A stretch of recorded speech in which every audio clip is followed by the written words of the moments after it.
12th, 2013 was like any other day to me. I woke up, went to Dr. Brown's class, had lunch with my best friend Ariel, went to work, came home. Have you ever heard this saying, in a moment, everything can change?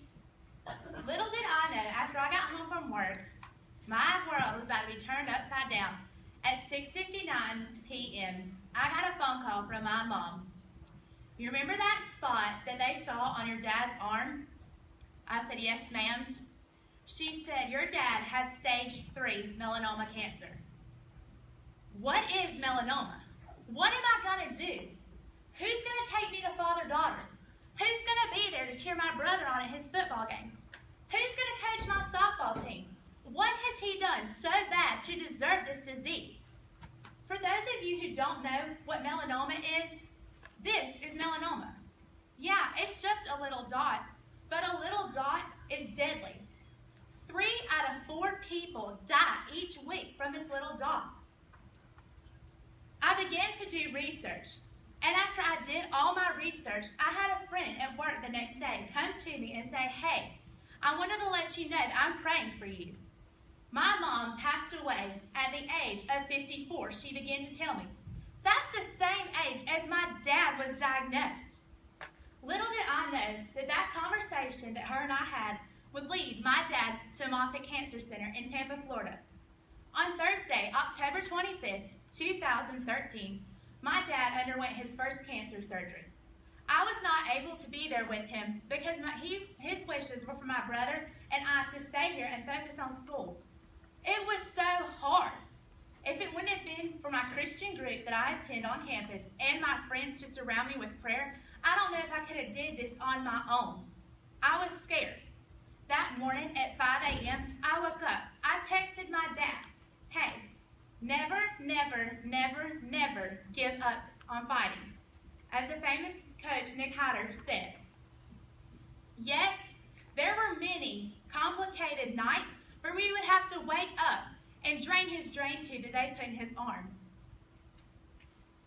After that, I was scared. I could not do the drain tube alone. If it wouldn't have been for the help of my brother, who was a former nursing major, to drain it, I was scared half to death. After that, Christmas 2013 came around. Christmas that year was so special to me because on Christmas Day, I opened up my Christmas card and it said, yay me, today I'm cancer free. That was so amazing to me. So I figured out how I could get involved, to give back, which led my dad and I both to going to the Crosstown Relay for Life that year. And I met a very special person that I honestly look up to, and I don't know what I would do without her. September 4th, 2014. Guess what happened? The cancer was back. Same spot, everything. Why? What was I going to do? The same questions kept running through my head. I almost was ready to give up because I didn't know what to do. My mom and dad traveled back and forth down to Moffitt once again.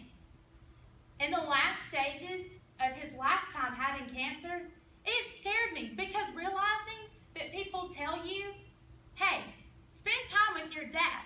This is his last time. That really gets to you. I'm very close to my family. That hurt. I lost friends over my dad having cancer. It didn't matter at that point if I had friends or anything. All I wanted was my dad to be okay. The good part is my dad, on September 25th, underwent that surgery again. And whenever he did, he was able to make a good recovery. This time, it was faster and no drain tubes. On November 13th, my dad went for a normal PET scan.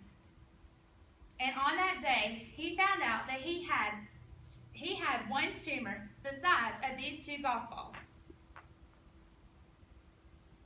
On November 25th, the day before my birthday, those 2 size ping pong balls right there, we found out that those were tumors.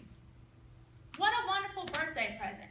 Most kids get a car, a credit card, a gas card, a purse. What did I get? I found out my dad dad had a tumor on his esophagus. It was a GIST tumor. For those of you who don't know what a GIST tumor is, it is a rare tumor. Most of the time, it's supposed to be on the inside of the esophagus. It was on the outside. As I began to research this again for this GIST tumor, this was worse than melanoma because they have to go in, open you up, just like open heart surgery. After reading reviews, most people didn't even make it on the operating table. Was I going to get to have Christmas with my dad? What was going to happen? Is my dad ever going to be able to walk me down the aisle one day? Is he ever going to get to see me graduate from VSU? This past year, my dad made it home just in time for Christmas after having this surgery. One thing that I have took away from this whole entire experience is you find out just how much someone matters to you whenever they're sick. Not only was my dad diagnosed, but everyone around me was diagnosed. Cancer doesn't just affect one person. It affects those that are around you. If it would not have been for you guys today, for Relay for Life and everybody else, my dad would not be here today. And I thank you all for that. I encourage each and every one of you to relay. So you're probably wondering, why is this candle lit? This right here is the My Wish Journey candle. What you do is you light it at the beginning of the story, just as I did. And whenever you light it, you listen to their story, like you guys have listened to mine.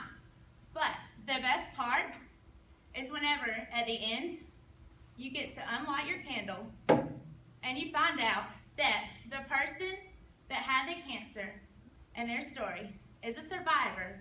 On January 1st of 2007, January 7th, 2015, my dad became a cancer survivor. So I challenge each and every one of you today to go out and to relay. Don't do it just because I'm up here telling you. Take it from me. Do it for my dad. Yes, you see the pictures on the screen. Yes, that is his arm. But you know what? Everybody says tattoos have a story. But what's more amazing? The scars are the better story because knowing they are a survivor. And this year, I'm proud to say that my dad will be taking me to father-daughter thanks to all of you who relay. So get out there and relay.